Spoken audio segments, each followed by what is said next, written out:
আর একটা প্রশ্নের জবাব চাই। দ্বিতীয় ব্যক্তি আসছেন আমার আল্লাহ, উনি আমার জিগাইছে নবী মুসা গো, তার দিন আনতে পান্তা আনতে তেল ফুরায়, তেল আনতে লবণ ফোড়ায়। রব্বুল আলামিন এই গরিব ব্যক্তি বলছে সে কি আমল করলে ধনী হবে, দুনিয়ার সম্পদের মালিক হবে। আমার আল্লাহ কয় নবী মুসা রে, ওই গরিব রে যা বলবা সেজন্য বেশি বেশি আমার শুকরিয়া আদায় করে। জোরে বলেন আলহামদুলিল্লাহ। আর একটু জোরে। এর নবী মুসা বলে রব্বুল আলামিন তৃতীয় নাম্বার প্রশ্নের জবাব আমি চাই। আসার সময় এক পথিক দেখি তার হাত নাই, তার পা নাই। আল্লাহ গো, এই ব্যক্তি আমার জিগাইল তারে কেন বানাইছো, তার দিয়ে কোনো কাজে লাগবে নি। নবী মুসা কয় রব্বুল আলামিন এই লোকটার হাত নাই, পা নাই, তারে তুমি কেমনে বা কিসের জন্য বানাইলা, কোনো কাজে লাগবে নি রে আল্লাহ। আমার আল্লাহ কয় ও মুসা শোনো, যার হাত নাই পা নাই তারে আমি বানাইছি জাহান্নামের মধ্যে ছোট ছোট ফুটা আছে, ছোট ছোট ছিদ্রা আছে, এই ছিদ্রাগুলো বন্ধ করার জন্য রে বানাইছি। আলহামদুলিল্লাহ। নবী মুসা বলে ডাক দে রব্বুল আলামিন, ও আমার আল্লাহ, কেমনে আমি ওই প্রতিবন্ধীরে বলবো, জীবনে কোনোদিন হেঁটে দেখলো না, কিছু ধরে দেখলো না, তারে আমি কেমনে বলবো এই কথা, আমি তারে কেমনে বলবো? তারে দুনিয়ার মধ্যে বানাইছে জাহান্নামের ছিদ্রা বন্ধ করার জন্যে। এই কথা শুনলে সে কত কষ্ট পাবে রে আমার আল্লাহ। আল্লাহ কয় মুসা রে, তুমি জানতে চেয়েছো, আমি জানাইয়া দিছি, তুমি চলে যাও। নবী মুসা রওনা হয়ে চলে আসছে। আচ্ছা ধনির সঙ্গে দেখা, ধনী কয় নবী মুসা রে, তোমার মাওলারে জিগাইছো নি? ও নবী মুসা, তোমার আল্লাহরে জিগাইছো নি আমি কোন আমল করলে আমার দুনিয়ার মধ্যে ধন সম্পদ কমে যাবে? আমার নবী মুসা ডাক দিয়ে কয় ধনী রে, তুমি আজ থেকে রব্বে কারিমের শুকরিয়া আদায় করবা না, তাহলে দেখবো তোমার ধন ভান্ডার কমে যাবে। ধনী ডাক দিয়ে কয় নবী মুসা, আমারে কি তুমি পাগল পাইছো নি? আরে আমার আল্লাহ যদি পাহাড় সমতুল্য আমার সম্পদ দেয়, তবু আমি রব্বে কারিমের শুকরিয়া ছাড়তে রাজি নাই। জোরে বলেন আলহামদুলিল্লাহ। এর যখনই আলহামদুলিল্লাহ বলেছে গো, ধন সম্পদ দ্বিগুণ আর আল্লাহ বাড়িয়ে দিছে, সঙ্গে সঙ্গে চলে গেলেন যে এত গরিবের লগে দেখা। ডাক দে কয় নবী মুসা, তোমার আল্লাহরে জিগাইছো নি? আমি গরিব মানুষ, মানুষের বাড়ি বাড়ি চেয়ে খায়, আমার আল্লাহরে জিগাইছো নি আমি কোন আমল করলে কি করলে আমি ধনী হওয়া যাবে? আমার একটু বলে দাও রে নবী মুসা। নবী মুসা ডাক দে কয় মহিলা শোনো, তুমি বেশি বেশি করে শুকরিয়া আদায় করবা, রব্বে কারিম তোমার ধন সম্পদের মালিক বানায়া দিবে। মহিলা ডাক দিয়ে কয় নবী মুসা, তোর আল্লাহ আমারে কি দিছে? আমি গরিব মানুষ, মানুষের বাড়ি বাড়ি চেয়ে খায়, কেন তোর শুকরিয়া আদায় করব? যখনই বলার সঙ্গে সঙ্গে বড় একটা তুফান আসছে। তুফান আসিয়া মহিলারা যেখানে থাকতো ঘুমাইতো, ঘরটা একদম লন্ড ভন্ড করে দিছে। ডাক দে মহিলা ডাক দে কয় নবী মুসা রে,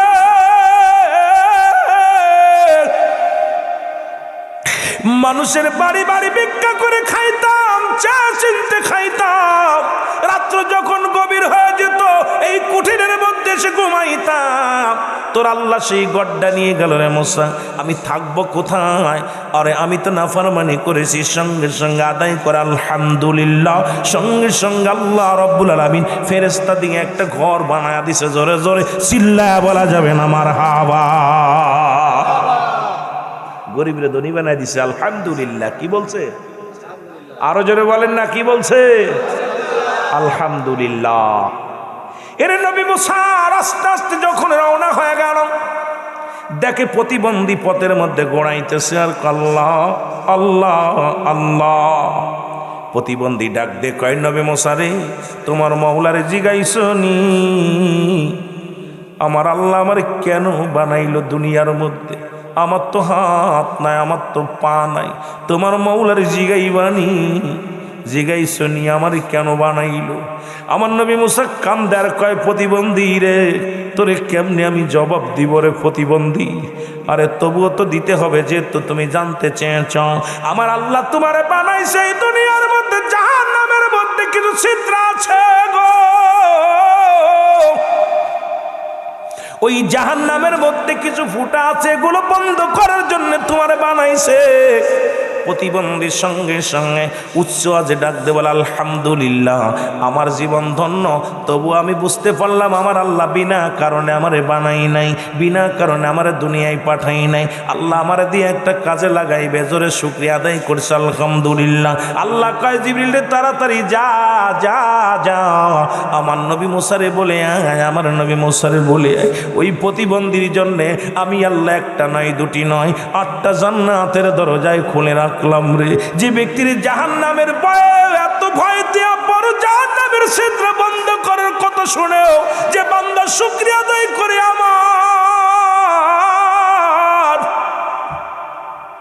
আমি রব্বে কারীম, আমি প্রতিবন্ধীর উপরে এত খুশি হইলাম রে, এত রাজি হইলাম, জান্নাতের দরজাগুলো খুলে দিলাম। জোরে জোরে চিল্লা বলা যাবে না মারহাবা।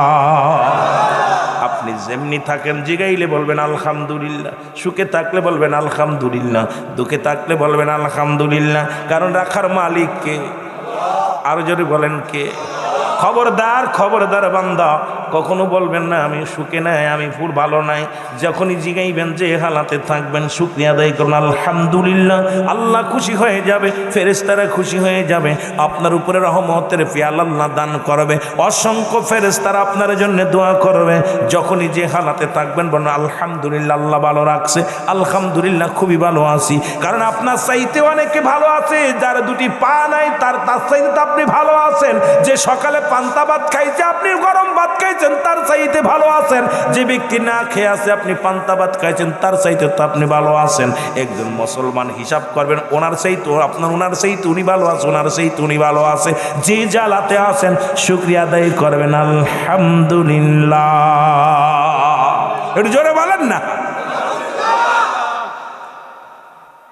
সন্ধ্যা থেকে অনেক আলহামদুলিল্লাহ বলছেন, একটু ফজিলাত এই যদি বলে দিলাম। ওয়াজ করতে যাই আর দেখলাম যে ওয়াজটা একটু ফজিলাত না কইলে বাবাদের মনের ভিতরে শান্তি লাগবে। যেখানে যে হালাতে থাকেন আলহামদুলিল্লাহ। রাখার মালিক কে? বিশ্বাস হয়? বিশ্বাস হয়? হ্যাঁ, জোরে জোরে বলেন, বিশ্বাস হয় কি? একটু মহব্বতের সঙ্গে দুরূদ শরীফ পড়েন আল্লাহুম্মা।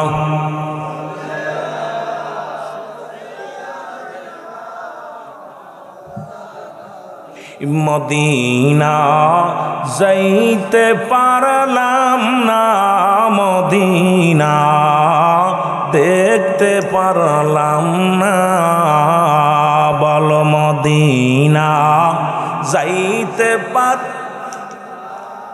মদিনা দেখতে পার। মদিনার পাগলেরা জোরে জোরে বলেন মদিনা যাইতে পারলাম না, মদিনা। আমি অসহায় তাই এত দূরে রই, আমি অসহায় তাই এত দূরে রই, শুধুই সালাম জানাই, বলো শুধুই সালাম জানাই, মদিনা দেখ না, মদিনা। আরো জোরে বলেন মদিনা যাইতে পারলাম না, মদিনা। মদিনার নাম কত মধু,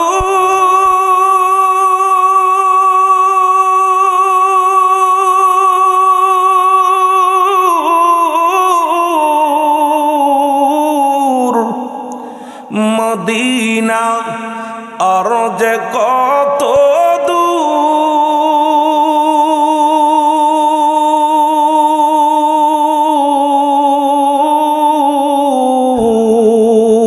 ওই মদিনার পথের দুলি, বলো ওই মদিনার পথের দুলি মাখতে পারলাম না, মদিনা যাইতে পারলাম না, মদিনা। আওয়াজটা জোরে জোরে বলেন মদিনা যাইতে পারলাম না, মদিনা। আমি অসহায় তাই এত দূরে রই, বলো অসহায় তাই দূর থেকে সালাম জানাই, বলো দূর থেকে সালাম জানাই। মদিনা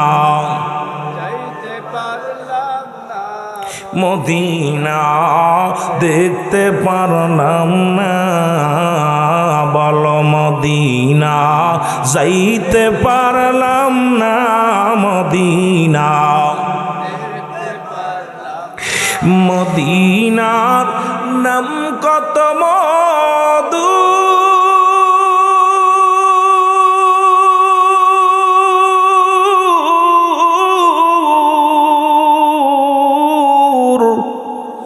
মদিনা আর যে কত দূর,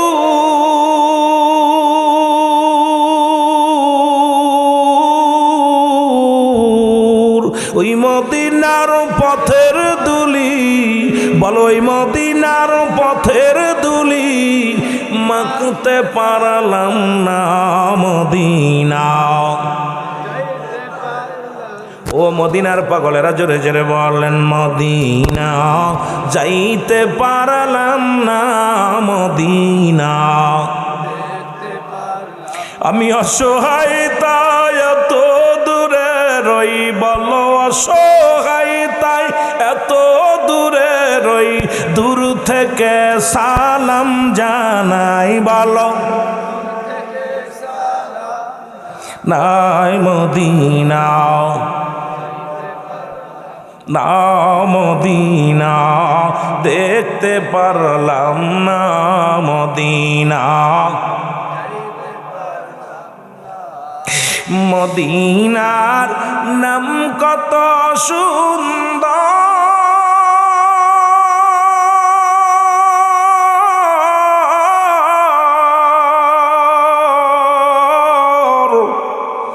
মদিনা কেরে সে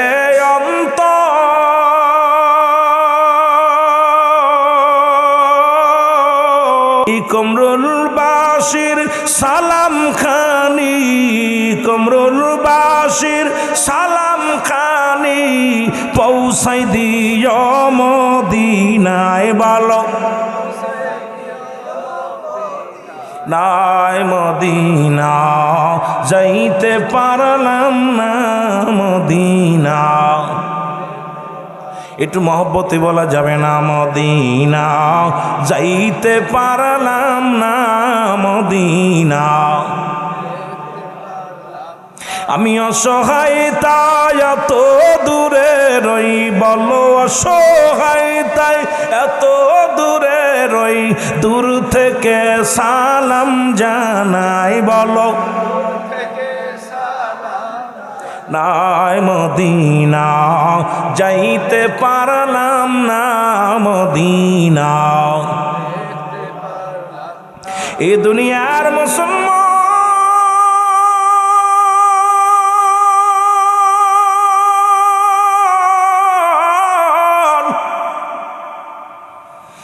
নবীজি রাহমাতুল লিল আলামিন নবুয়তের 13টা বছর গো রহমতের নবী মদিনার অলি গলির মধ্যে মুসলমান যখন নবীজি কালেমার দাওয়াত দেন নাই, নবীজি যখন ইসলামের দাওয়াত দেন নাই, অমুসলিমেরাও নবীরে আল আমিন উপাধি দিয়েছেন। মুসলমান সত্যবাদী নবীকে আল্লাহ দিয়েছেন বায়ানাত, উত্তম ব্যবহার, উত্তম আখলাক, উত্তম চরিত্র।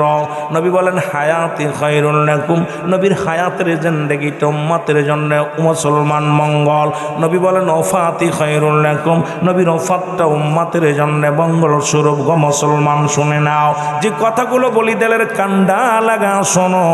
রহমতের নবী দীর্ঘ 13টা বছর কষ্ট করলেন, যখনই মুসলমান কালেমার দাওয়াত দেওয়া শুরু করল, লা ইলাহা ইল্লাল্লাহু মুহাম্মাদুর সাল্লাল্লাহু আলাইহি ওয়াসাল্লাম। সবাই পড়েন আশহাদু আল্লা ইলাহা ইল্লাল্লাহু ওয়াহদাহু লা শারীকা লাহু আশহাদু আন্না মুহাম্মাদান আবদুহু ওয়া রাসূলুহু। জোরে জোরে চিল্লায় বলা যাবে না মারহাবা? এ যুবক, এ কুমরুলের যুবকেরা, বাবারা, আমার দিলের কান্না লাগা শোনো। রহমতের নবী যখন কালেমার দাওয়াত দেওয়া শুরু করল, তখনই মুসলমান বেজালটা ঝামেলা শুরু হয়ে গেল। নবীর উপরে কতই না নিষ্ঠুর নির্যাতন চালানো হলো। রাসূলুল্লাহকে জাদুকার বলা হলো, নবীকে কত না মুসলমান আঘাত করা হলো। রহমতের নবী দাঁড়ে দাঁড়ে বেড়ায় রে, মক্কার অলিগলির মধ্যে নবী ঘোরে আর নবী কালেমার দাওয়াত দেয়, লা ইলাহা নাই কোনো ইলা ইল্লাল্লাহু এক আল্লাহ ছাড়া, মুহাম্মাদুর রাসূলুল্লাহ সাল্লাল্লাহু আলাইহি ওয়াসাল্লাম আল্লাহ পাকের প্রেরিত রাসূল বা বান্দা আমি। ও মানুষ আয় আয় আয়, এটা শুধু আমার নবীর কালেমা না, আদম আলাইহিস সালাম থেকে শুরু করে। এ যুবক, আদম আলাইহিস সালাম বলে লা ইলাহা ইল্লাল্লাহ, আদম শফিউল্লাহ, লা ইলাহা ইল্লাল্লাহ ইব্রাহিম খলিলুল্লাহ, লা ইলাহা ইল্লাল্লাহ মূসা কালিমুল্লাহ, লা ইলাহা ইল্লাল্লাহ ঈসা রূহুল্লাহ, লা ইলাহা ইল্লাল্লাহ মুহাম্মাদুর রাসূলুল্লাহ। ঈসা শুধু আমার নবীর কালেমা নাই, সব নবীর একই দাওয়াত দিছে, লা ইলাহা নাই কোনো ইলাহা ইল্লাল্লাহ এক আল্লাহ ছাড়া। কারণ এই আসমান জমিনের মালিক যিনি গো, আসমান জমিনের মালিক যিনি, এই কুল কায়নাতের মালিক যিনি, তিনি আপনার রব, আমার রব, তিনি আমার আপনার স্রষ্টা। জোরে জোরে চিল্লায় বলেন ঠিক কিনা?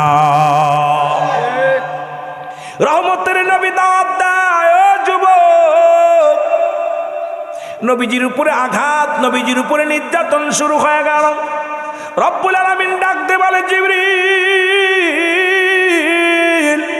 জিবরিল রে, দেরি করো না, যাও যাও, তুমি যাও আমার নবীরে জানায় আসো, মক্কার ইসলামের দাওয়াতের কাজের প্রয়োজন নাই, চলে যায় যেন মদিনায়। মদিনার মানুষগুলো অপেক্ষা আছে, মদিনার মানুষগুলো ইসলাম দাওয়াত কবুল করার জন্য অপেক্ষা আছে। কুমরুলের বাবারা শুনে নাও, মদিনার বালকেরা নবীর জন্য পাগল, মদিনার নারীরা নবীর জন্য পাগল, মদিনার যুবকেরা নবীর জন্য পাগল। এক হলো অনুকূল আবহাওয়া, দুই হলো মুসলমান নবী আল্লাহ পাকের হুকুম, তিন হলো মদিনার মানুষগুলো নবীর আল্লাহ প্রিয় রাসূল প্রেমিকগণ। নবীকে জিবরিল আমিন ডাকতে বলে, ইয়া রাসূলুল্লাহ, ইয়া হাবিবাল্লাহ, নবী গো, আল্লাহ রাব্বুল আলামিন আপনাকে হুকুম দিছে মক্কায় আর ইসলামের দাওয়াত দেওয়ার জন্য নয়, যান যান মদিনায় চলে যান। জোরে বলেন মারহাবা। এ কুমরুলের যুবকেরা শোনো, রহমতের নবী রাহমাতুল লিল আলামিন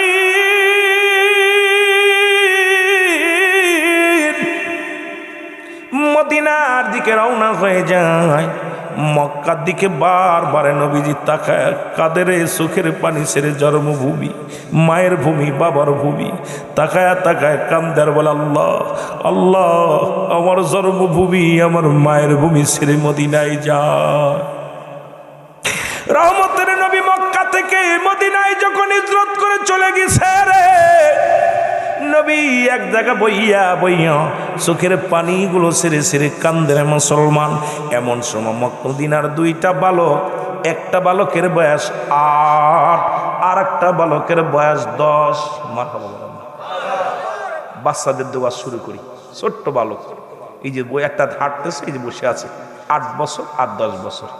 নবীজিকে যায় সালাম, আসসালামু আলাইকুম নবী, ইয়া রাসূলুল্লাহ, ইয়া হাবিবাল্লাহ। নবী কো আলাইকুম আসসালাম। নবীরে বলতেছে, হুজুর আপনার বাড়ি কই গো? সুবহানাল্লাহ বলেন না। নবীরে জিগাইতেছে, হুজুর আপনার বাড়ি কই? আমার বাড়ি মক্কায়। হুজুর আপনি মক্কায় মদিনায় আইছেন কেন? মদিনায় আইছি ইসলামের দাওয়াত দেওয়ার জন্য। সুবহানাল্লাহ বলেন না। আমার বাড়ি মাগুরায়, ইসলামের দাওয়াত দিতে আইছি কুমরুলে। জোরে খান ঠিক। নবীজি বলতেছেন, আমি আইছি কোথায়? মদিনায়। কেন আইছেন? কয় আইছি আমি ইসলামের দাওয়াত নিয়া। নবীজিকে বলতে, হুজুর মক্কায় মানুষ নাই। সুবহানাল্লাহ কইতেন নি? কয় বছরের বালক? জোরে বলেন, কয় বছর? যুবকদের বলবো, এরপরে সামাজিকতা নিয়ে কথা বলবো। আগে বালকদের দিয়ে শুরু করি, কারণ ছোট পোলা বানবয়া আছে এত কষ্ট করিয়া, যেগুলো আহারে দেখছেন কতটুক মাসুম বাচ্চা, কয়েকটা আহারে কত ছোট ছোট বাচ্চাগুলো বসে আছে, মাঝে মাঝে মাঝে বসে আছে, যার নাতি টুকরাগুলো। আল্লাহ ওদের কবুল করে, জোরে বলেন মারহাবা। যুবকদের তো সারা জীবন ওয়াজ করি, একটু বালকদের দিয়ে শুরু করি, কি গণ কষ্ট হচ্ছে আপনাদের? কষ্ট হচ্ছে? তাবারক আছে না ভাই? তাবারক নিয়ে আইবেন, তাড়াতাড়ি ছেড়ে দেবেন, বেশি কষ্ট দিব না। কথা বুঝেননি? আগামী বছর অনেক, আবার আগামীকাল অনেক দূরে প্রোগ্রাম, আমার বারা বগুড়া যাব। কথা বুঝেননি? সেই নাটোরের দিকে অনেক দূরে যেতে হবে। সুতরাং একবার আজকে ছাতক থেকে, গতকাল মাহফিল করে ছাতকে, আমি যে পাখি হলেও সম্ভব ছিল না, কারণ আমি এই পারে নদীর পারে আসিই না। কারণ আমার এই পারেই মনে হয় 2 দিন ঢুকলাম, এই আমার ওয়াইদুর ভাইয়ের মাহফিল করার জন্য, আর একটা মাহফিল করার জন্য মনে ঢুকছি। কারণ আমি পারে আসি না, আমার কষ্ট হয়ে যায় প্রচুর। নদীরে পারে আসা, বাড়ি আসি না, 3 মাস 4 মাস বাড়ির চেহারা দেখি না। সব দিয়া মিলাইয়া, কারণ নদীর পারে আসা আপনার, তার ওদিকে 3টা 4টা প্রোগ্রাম করি, আর সময় যে আধা ঘন্টা 1 ঘন্টা আলোচনা করে দৌড় মারি। কিন্তু এদিকে আসতে গেলে আমার জন্য কেন বেকট একটু দেরি লাগে। তারপরেও ব্যয়ের সাথে আন্তরিকতার কারণে এই 3টা 4টা বছর একা আধারে আসতেছি। আল্লাহ কবুল করুক, জোরে বলে না আমিন। তোরে ভালো লাগে, ওরে ভালোবাসি, বারে বারে ওগো প্রিয় ছুটে আসি। তোরে ভালো লাগে তাই তো ভালোবাসি, বারে বারে ওগো প্রিয় ছুটে আসি। দেখতে চাঁদের হাসি ওগো উদাসিনী, বারে বারে ওগো প্রিয় ছুটে আসি। তোরে ভালো লাগে তাই তো ভালোবাসি, বারে বারে ওগো প্রিয় ছুটে আসি। জোরে বলো মারহাবা। এ মুসলমান, গভীর মনোযোগ দিলের কান্না লাগা শোনো। বালক দুটি ডাকতে বলে, নবী গো, মক্কা থেকে মদিনা আসলেন, আপনার কি মক্কায় কোনো মানুষ নাই? নবী কয়, মক্কায় মানুষ আছে, তাদেরকে কালেমার দাওয়াত দিছি, আমাকে কত নির্যাতন করেছে, আমার রক্তাক্ত করেছে, আমাকে ওরা অনেক কষ্ট দিছে রে। আমার নবীর মুখের দিকে তাকাইয়া বালক দুটি বলে, ইয়া রাসূলুল্লাহ, ইয়া হাবিবাল্লাহ, এই সাদের মুখখানা যারে দেখলে কলিজারা ঠান্ডা হয়ে যায়, যাকে দেখলে কলিজা শীতল হয়ে যায়। ইয়া রাসূলুল্লাহ, ইয়া হাবিবাল্লাহ, কেমনে আপনারে মারল গো মক্কার মানুষেরা? নবী গো, এই দুনিয়ায় কি আপনার বাবা মা জিন্দা নাই? আমার নবী যখন বালকের মুখে বাপ মার কথা শুনেছে, নবীর দর দর করে চোখের পানিগুলো ছেড়ে দিছে। বালক দুটি ডাকতে বলে, নবী গো, আর মক্কার মানুষ আপনার কষ্ট দেয়, আপনার কি আব্বা মা দুনিয়ার মধ্যে নাই রে?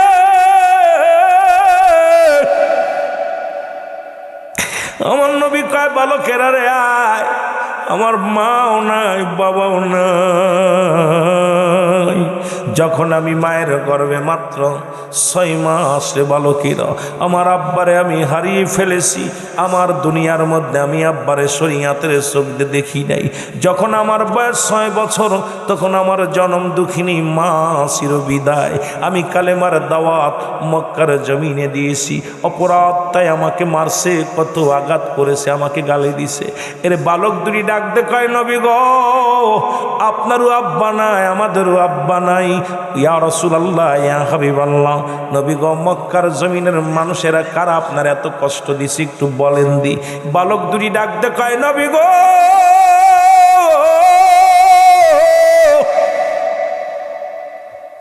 ওই মক্কার জমিনে সব চাইতে কষ্ট আপনাকে কে দিছে একটু বলেন নবী গো। আমার নবী কয়, আমার দূর সম্পর্কে আত্মীয়, নাম তার আবু জেহেল, সে আমার অনেক কষ্ট দিছে।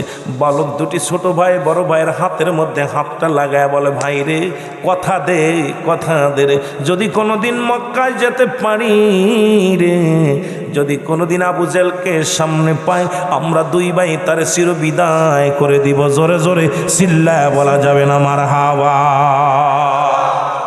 কয় বছর? 8 বছরের পুলা 10 বছরে ডাক, ভাই এই নবীরে কষ্ট দিছে, কথা দে, 2 ভাই আমরা যেখানে পাবো আবু জেহেলের সাইজ করে ফেলবো।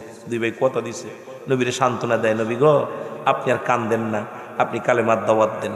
রাহমাতাল লিল আলামিন মদিনার অলি গলির মধ্যে দাওয়াতের কাজ শুরু করলো। দলে দলে মানুষ ইসলামের তলে আসতে, ছায়া তলে আসতে লাগলো। ইসলাম মানে যে শান্তি, ইসলাম মানে আত্মসমর্পণ, ইসলাম মানে নিজে না খেয়ে অন্যরে খাওয়ানো, ইসলাম মানে না নিজে না ঘুমানোর ঘুম পাড়ানো, ইসলাম মানে নারীর সতীত্ব পাড়া দেওয়া, ইসলাম মানে নিজের দিকে থেকে অন্যের সুখে রাখা, ইসলাম মানে মুসলমান শুনে নাও নিজে কষ্টে থাক অন্যের সুখে রাখো। এই ইসলামের ছায়া তলে মানুষ দলে দলে আসতে লাগলো। রাহমাতাল লিল আলামিন যখন কালেমার প্রচার করা শুরু করলো গো, মক্কা মদিনার মানুষগুলো দলে দলে কালেমার পতাকা তলে আসতে লাগলো। এইটা দেখে আবু জাহেল আরো দুশমনি শুরু করে দিল রে। এবার মক্কার মদিনার মুসলিম যারা ছিল তাদের বাড়ি ঘরদোর জ্বালিয়ে দেওয়া শুরু করলো। মুসলমানদের যেখানে পায় সেখানে হত্যা করে গো।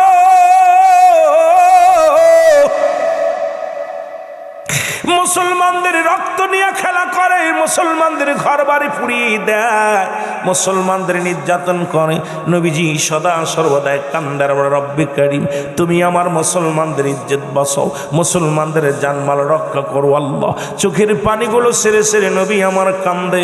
নবীজির চোখের পানি জমিনের মধ্যে পড়ে রে মুসলমান শুনে নাও। কিন্তু অমুসলিমেরা কাফের দুশমনেরা মুসলমানদের উপরে এমনভাবে নির্যাতনের মাত্রা বাড়িয়ে দিল। জিবরিল আমিন কাল্লা পাঠিয়ে দিয়ে বলো, যাও জিবরিল যাও, আমার হাবিবকে যা বলো আর বসে থাকার সময় নাই, সময় নাই। বাতিলের বিরুদ্ধে জিহাদ ঘোষণা করতে হবে, বাতিলের বিরুদ্ধে যুদ্ধ করতে হবে। যাও যাও জিবরিল আমার নবীরে জানায় আসো। নবীজির কাছে জিবরিল আমিন এসে সালাম দা, আসসালামু আলাইকুম ইয়া রাসূলুল্লাহ, ইয়া হাবিবাল্লাহ। নবী গো, ও মায়ার নবী, দয়াল নবী, ও মায়ার নবী, তার নবী গো, আর বসে থাকার সময় নাই। মুসলমানদের কষ্ট দেয়, মুসলমানদের নির্যাতন করে, মুসলমানদের বাড়ি ঘর পুড়িয়ে দেয়। ইয়া রাসূলুল্লাহ, ইয়া হাবিবাল্লাহ, আর বসে থাকার সময় নাই। আপনি জলদি বাতিলের বিরুদ্ধে জিহাদ ঘোষণা করে দেন, দুর্বার আন্দোলন শুরু করে দেন। জোরে বলেন মারহাবা, আরো জোরে বলো মারহাবা। আমার কিছু ভালো লাগে না, মন হইয়াছে দেওয়ানা, মনে চাই উড়িয়া যাইতাম সোনার মদিনা। বলো, মনে চাই উড়িয়া যাইতাম। আরো জোরে বলেন আল্লাহ, আমার কিছু ভালো লাগে না, মন হইয়াছে, মনে চাই উড়িয়া যাইতাম সোনার মদিনা। বলো, মনে চাই উড়িয়া যাইতাম। আল্লাহ যদি দিত পাখা,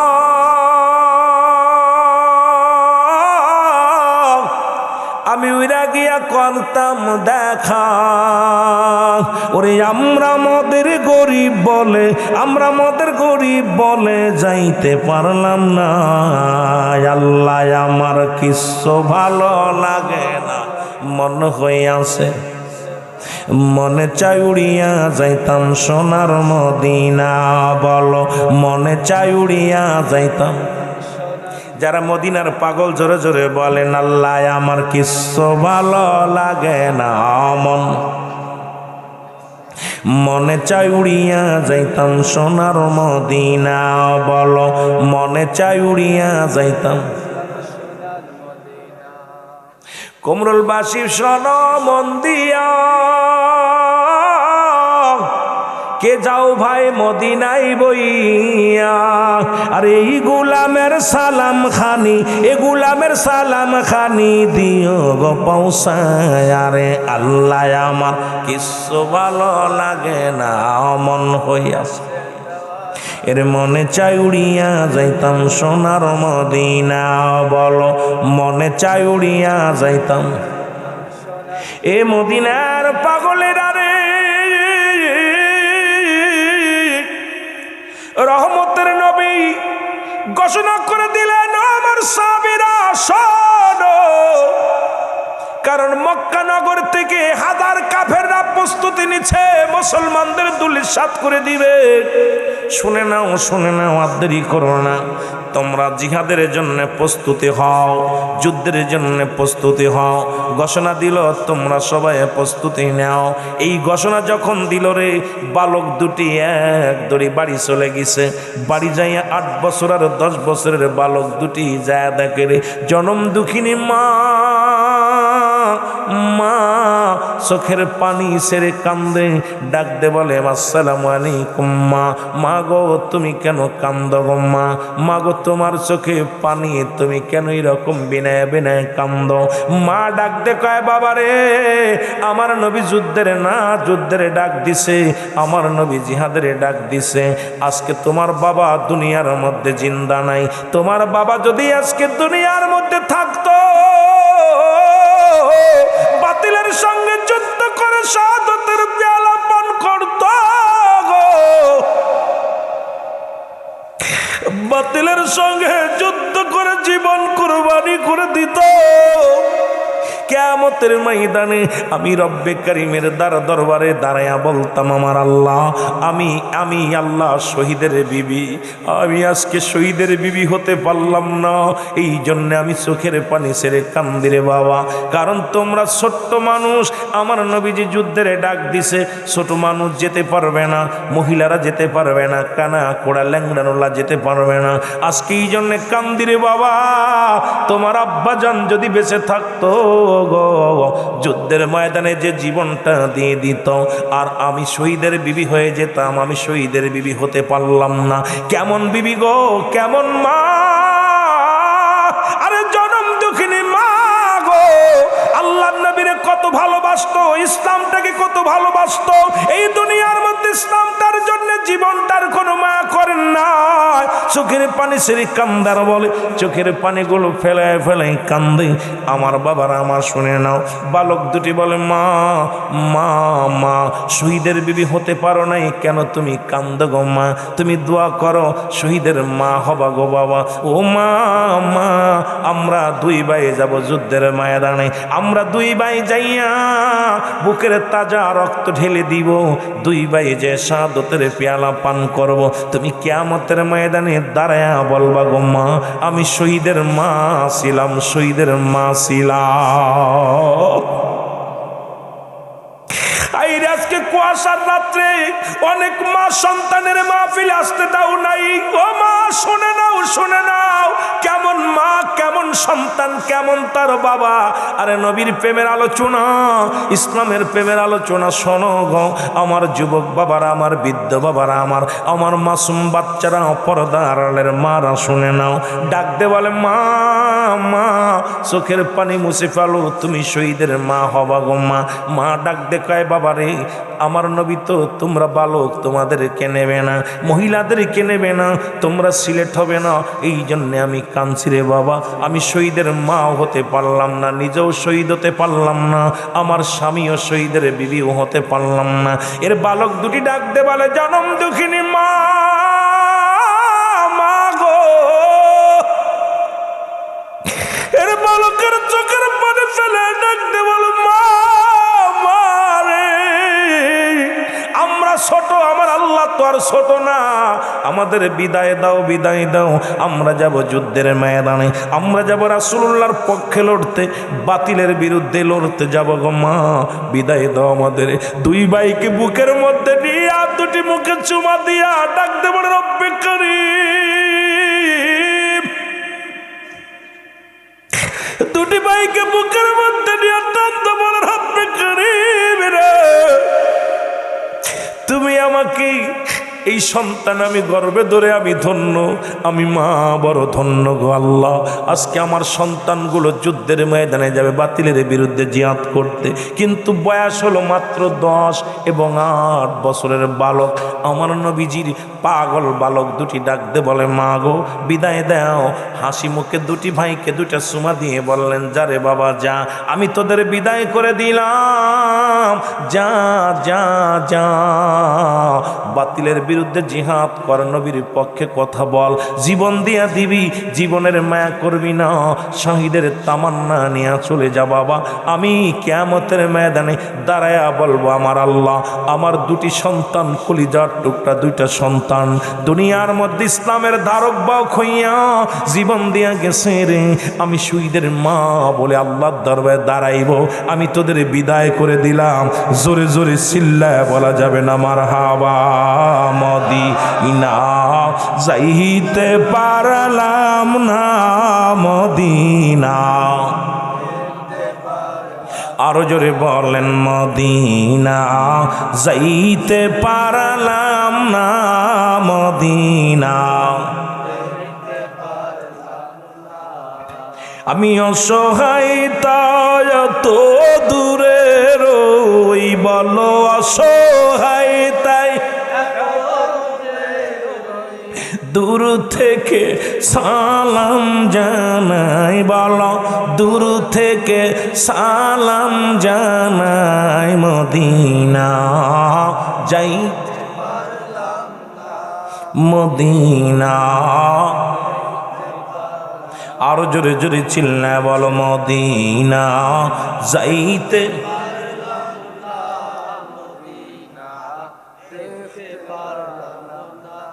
আমি অসহায় তাই তো দূরে রই, আমি অসহায় তাই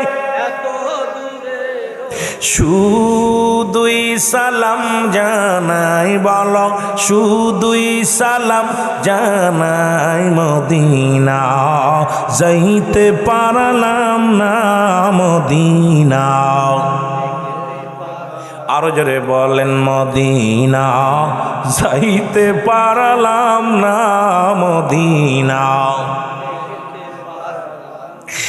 মদিনার নাম কত মধু,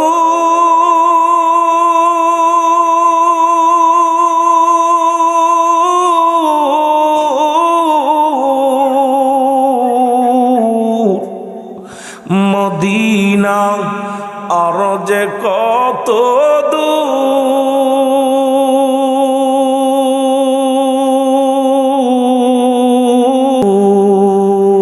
ওই মদিনার পথের দুলি, বলো ওই মদিনার পথের দুলি মাখতে পারলাম না, মদিনা। আওয়াজ দিয়ে বলেন, মদিনা যাইতে পারলাম না, মদিনা। আমি অসহায় তাই এত দূরে রই, বলো অসহায় তাই দূর থেকে সালাম জানাই, বলো দূর থেকে সালাম জানাই, মদিনা। ও মদিনা দেখতে পারলাম না, মদিনা।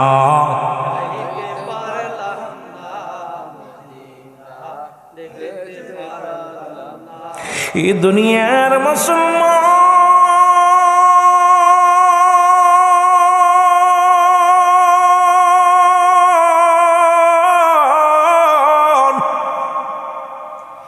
রাসূলুল্লাহ ডাক দিলেন, কে কোথা চলে আয়। এর কাফের বেঈমানেরা 1000 সৈন্য, 1000 ঘোড়া নিয়ে, 1000 তরবারি নিয়ে যুদ্ধের ময়দানে মুসলমানদেরকে হত্যা করার জন্য ছুটে আসছে। আমার নবীজি ডাক দে বলে, আয় আয় মক্কা মদিনার মুসলমানেরা, তোমরা প্রস্তুতি হও। নবীজি ডাক দিলেন, মুসলমান ওদিকে মাহে রমাদান মাস, এই রমাদান মাসে যুবক বাবারা শুনে নাও, রমজান মাস এসে গেল বাবারে আমার, মুসলমানেরা রোজা রয়েছে। এই অবস্থায় মুসলমান কাফেরদের নির্যাতন করে, নির্যাতন নিপৃত বাড়িয়ে দিলেন। নবীজি বললেন, শুনে নাও, আগামী 17ই রমাদান, ও মুসলমান শুনে নাও, ওই 17ই রমাদান এই যুদ্ধ হবে বাতিলের বিরুদ্ধে আর বসে থাকার সময় নয়, তোমরা সবাই প্রস্তুতি নাও। এই কথা যখন নবীজি বললেন, মক্কা মদিনার ন্যাংরা নোলা বুবা খোড়া ও মুসলমান বালক বৃদ্ধ সবাই রাস্তায় হাজির হয়ে গেলেন। আমার বাবারা, আমার বন্ধুরা আমার, এইবার নবীজি তাকায় দেখে ল্যাংড়া নোলা কানা খোড়া বুবা সবাই যুদ্ধে যাওয়ার জন্য প্রস্তুতি হয়ে গেছে। আমার নবীজি চিন্তা করে, যুদ্ধের ময়দানে তো কানাডারে নেওয়া যাবে না, যুদ্ধের ময়দানে বুবাডারে নেওয়া যাবে না, খোড়াডারে নেওয়া যাবে না, অসাকডারে নেওয়া যাবে না, কারণ যুদ্ধের ময়দানে অস্ত্র চালাইতে হবে, যুদ্ধের ময়দানে মুসলমান ঘোড়া চালাইতে হবে, যুদ্ধের ময়দানে শক্তির প্রয়োজন, বলের প্রয়োজন, এইভাবে আবেগ দিয়ে কাজ হবে না। নবীজি বললেন, আমার সাহাবীরা শোনো, আমি নবী এখন যুদ্ধের ময়দানে যাদেরকে পাঠাবো, আমি যাদের সিলেক্ট করব তারাই যাবে যুদ্ধের ময়দানে। জোরে জোরে চিল্লায় বলা যাবে না মারহাবা। দেখে সব যুদ্ধে যাওয়ার জন্য প্রস্তুতি। আইরে আমাদের মতো ইমান চোর না, কথা বুঝলি? কুয়াশা পলি আর একটু ঠান্ডা পলি মসজিদই যাই না, ওযু করার ভয়তে নামাজি পড়ি না, কথা কর ঠিক কি না? এরম চোর না, ইমান চোর না। তাদের ইমান আর আমাদের ইমান দুই ভাই আয়া দেখে রসুলের পাক সাল্লাল্লাহু আলাইহি ওয়াসাল্লাম ডাক দিছে, সব তো দাঁড়াই গেছে, আর মুসলমানদের অস্ত্রের সংখ্যা হলো মাত্র 8টা। কয়টা? জোরে বলেন কয়টা? অস্ত্রের সংখ্যা হলো মাত্র 8টা, ঘোড়ার সংখ্যা মাত্র 2টা। আর কাফেরদের অস্ত্রের সংখ্যা হলো 1000 সৈন্য, 1000 ঘোড়া। এইরকম দল বল নিয়ে মুসলমানদের উপর আক্রমণ করবে। দোকান্দি মুসলমানদের সংখ্যা হলো 313 জন। কয়জন? এ জোরে বলেন কয়শো? 313 জন।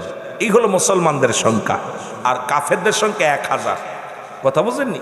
তরবারি আছে, অস্ত্র আছে। রাসূলুল্লাহর কাছে মাত্র 8টা অস্ত্র, 8টা তরবারি আর 2টা মাত্র ঘোড়া। এইটা নিয়ে 1000 সৈন্য। ছোট ভাই বড় বাইরে কাম সারছে, মা তো বিদায় দিল যুদ্ধে যাওয়ার জন্য। নবী তো এখন নিব না, আমরা ছোট্ট মানুষ করেছে, বালকেরা বাদ, এখন কেমনে যাওয়া যায়? আবু জেহেলকে আমরা মারতে পারবো না? দুই ভাই যুক্তি করে কি করা যায়, বাদ তো প্রথমেই তো বাদ। নবীজি বলছে ছোটরা বাদ, এরপরে ল্যাংড়ানুলা বাদ, বুবারা বাদ, এখন আমরা তো প্রথমেই বাদ। ছোট ভাই কয়, ভাই একটা কাজ কর, তুই যেহেতু নবী মাইফা নিব, তুমি সামনে ওই দেখো পাথরটা, ওই পাথরের পর যে দাঁড়াবা, তাহলে তুমি উঁচু হয়ে যাবা, তুমি ওখানে দাঁড়াবা, আমি পিছিয়ে। দুই ভাই এক জায়গায় দাঁড়ানো যাবে না, দুই ভাই এক জায়গায় দাঁড়াইলে দুইটাই রিজেক্ট হয়ে যাব, বাদ হয়ে যাব। যাও ওই জায়গায় যে দাঁড়াও। বড় ভাই দাঁড়াইছে সামনে যায়, রাসূলুল্লাহ মাপতে হাত দিয়ে মাপতে যায়, দেখো ওইটা। কয় বাবা তুমি দাঁড়াইছো কেন? কয় হুজুর যুদ্ধে যাবো। সুবহানাল্লাহ বলেন না? হ্যাঁ আরো জোরে বলেন। 10 বছর টাকা যুদ্ধে যাব। আমার নবী কয়, তুমি বালক মানুষ, যাও তোমার মা বাবার খেদমত করো। কয় হুজুর মারতে ছুটি আনছি, মাই তো দিছে পাঠায়। সুবহানাল্লাহ কইতে নিরে। নবী কয়, তুমি ছোট মানুষ, মার খেদমত করো। কয় হুজুর মা আমার সারছি, পাঠাইছে, মা আমাদের পাঠাইছে হুজুর, আমাদের যুদ্ধ নিয়ে যান আমারে। কয় বাবা তুমি ছোট মানুষ, তোমার যাওয়া যাবে না। কয় হুজুর মাপ দেবেন তো? আপনি মাফে নিতেছেন না? কয় মাপ দিব। বাবা দাঁড়াইছো কই? কয় হুজুর মাফে অর্জন নেই। জোরে কর না সুবহানাল্লাহ। নবী কয়, তুই দাঁড়াইছোস কই বাবা? কয় মাফে অর্জনই দাঁড়াইছি। দেখে পাথরের উপরে দাঁড়াইছে, বড় পাথরের মধ্যে দাঁড়াইয়া মাপ হইতেছে বড়। রাসূলুল্লাহ হাত দিয়ে দেখে মাফে তো ঠিক আছে, কিন্তু দাঁড়াইছো তো টুলার উপরে। কথা কইতে নিরে বা সুবহানাল্লাহ কইতে নিরে। হ্যাঁ জোরে কর না সুবহানাল্লাহ। আর যারা কইতেছেন না সুবহানাল্লাহ, বাড়ি যে কইবেন, কথা বুঝেননি? এটা মজুত রেখে দেবেন, বাড়ি যে বউরে শুনে নাইবেন। যে রুল আমিন ভাই বারবার কইছিল সুবহানাল্লাহ কইতে, কই না, এখন তোমার শোনানোর জন্য রেখে দিয়েছিলাম সুবহানাল্লাহ। কিতা কইতে রে বা? কষ্ট হইতেছে নি? কষ্ট হইতেছে? এই তার আধা ঘন্টা কথা কমো, বেশি কথা কমো না, কারণ ছেড়ে দিব আপনাদের। ফজরে আজান পড়বে, নামাজ পড়তে হবে, বেশি কষ্ট আপনাদেরকে দিব না। আমার বাবারা গভীর মনোযোগ। ছোট ভাই দেখে বড় ভাই সিলেট হয়ে গেছে, মাপতে ছোট ভাই দাঁড়ায় রয়েছে, এখন সিলেট হয়েছে বড় ভাই, এখন তফাতে দাঁড়ায় দেখে মাপতে যায় দেখে ছোট্ট 8 বছরের ডা। কয় বাবা তুমি আইছো কেন? কয় হুজুর যুদ্ধে যাবো। কয় যুদ্ধে যাবো বাবা? ছোট মানুষ তো, ডিলেট, যাও তোমরা রিজেক্ট, যাও। কয় হুজুর যুদ্ধে যাবো। কয় তোমার মা বাবার খেদমত করো। হুজুর মা আমার ছুটি দিচ্ছে। সুবহানাল্লাহ কইতে নিরে। মার কাছে ছুটি আনছে, আপনি নেন না যুদ্ধে। কয় বাবা তুমি ছোট মানুষ, ওইটুক পোলা যদি কয় যুদ্ধে যাবো, মানে নেওয়া যায়নি। 8 বছরের পোলা। কয় বছর? 8 বছর। কয় হুজুর যুদ্ধে যাবো। কয় বাবা তুমি ছোট মানুষ, ছোট, তুমি বাড়ি যাও।